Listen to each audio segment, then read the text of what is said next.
Welcome to our channel. Today we how to register with Kraken for staking and trading basics step by step clearly. Visit the Kraken website at www.kraken.com. Click on the sign up button in the top right corner of the homepage. Enter your email address in the designated field. Create a strong password that meets Kraken's security requirements. Confirm your password by typing it again in the confirmation field. Select your country of residence from the drop-down menu. Agree to Kraken's terms of service and privacy policy by checking the box.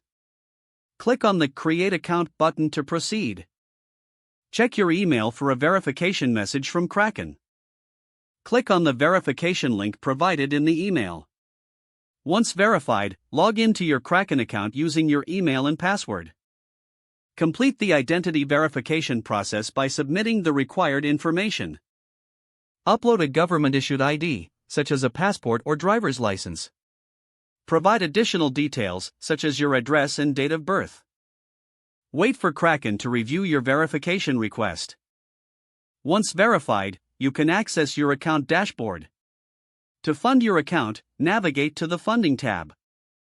Choose your preferred deposit method, whether it's crypto or fiat.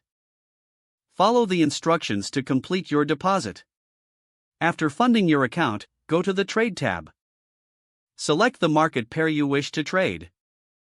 Use the trading interface to place your buy or sell orders. Review the order details before confirmation. Once your trade is complete, you can manage your assets in the Portfolio section. To start staking, go to the Staking tab in your account. Choose the cryptocurrency you want to stake from the available options. Review the staking rewards and terms provided. Click on the option to stake your chosen asset. Don't forget to like this video and subscribe to our channel for more step-by-step tech guides.